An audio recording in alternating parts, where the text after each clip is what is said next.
प्यारे बच्चों, आप लोग जानते हैं होली क्यों मनाया जाता है? तो होली रंगों का त्योहार है। ये त्योहार आपसी भाईचारा का त्योहार है।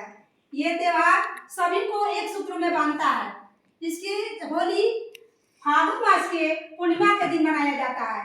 ये पर्व बुराई पर अच्छाई का जीत का प्रतीक होता है। ये पर्व बहुत ही धार्मिक त्योहार माना जाता है। तो अभी हम जानते हैं कि ये त्योहार मनाने के पीछे क्या मान्यताएं हैं, क्या कथाएं हैं। तो प्राचीन काल में एक हिरण्यकश्यप नाम का दानव था। वो अपने को भगवान मानता था। वो कहता था कि मैं भगवान हूँ और सभी लोग हम ही का पूजन करें और सभी लोग हम ही का पूजन करें। तो ऐसी स्थिति में उनका जो बेटा था प्रहलाद, वो ईश्वर भक्त था। वो कहता था कि मैं आपका पूजा नहीं करूंगा, मैं विष्णु का पूजा करूंगा।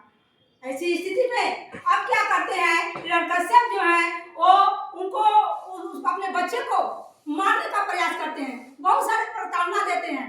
कभी उसको हाथी के पैर के तले दबा देते हैं, कभी समुद्र में फेंक देते हैं, कभी पहाड़ से गिरा देते हैं, लेकिन उसका कोई बाल बांका भी नहीं हो रहा था, क्योंकि उस पर तो भगवान की कृपा थी। एक बार अब सोचे कि नहीं, कुछ लगता है ये कभी नहीं मरेगा।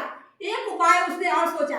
ये सोचा कि अच्छा, मेरी बहन है, उसको वरदान मिला है कि वो कभी नहीं जलेगी, तो क्यों ना हम होलिका को बुलाकर आग में इसको बैठा दें और ये जल जाएगा। और होलिका का वरदान मिला हुआ था कि वो कभी जलेगी नहीं। तो हिरण्यकश्यप क्या किए कि होलिका को बुलाते हैं और उनको होलिका गोदी में ले लेती है प्रहलाद को और आग में बैठ जाती है।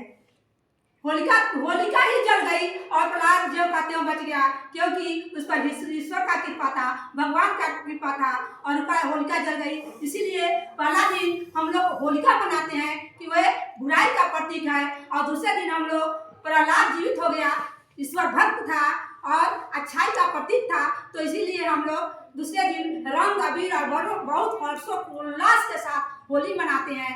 एक कथा और मान्यता और भी है कि इसी दिन कृष्ण जो थे वो पुतना एक राक्षसी थी जो कंस में जाता, उसको वध किए थे, क्योंकि वे बुराई के प्रतीक थी और उसको क्या कर दिए थे, वध कर दिए थे। और इसी दिन शिव ने कामदेव को क्या कर दिए थे, भस्म कर दिए थे और रति के रुदन पर फिर उन्हें पुनर्जीवित कर दिए। तो कहने का मतलब ये है कि जो होली का पर्व है वो बुराई पर अच्छाई के जीत का प्रतीक है। ठीक है, होली आपसी त्योहार, आपसी भाईचारे का पर्व है।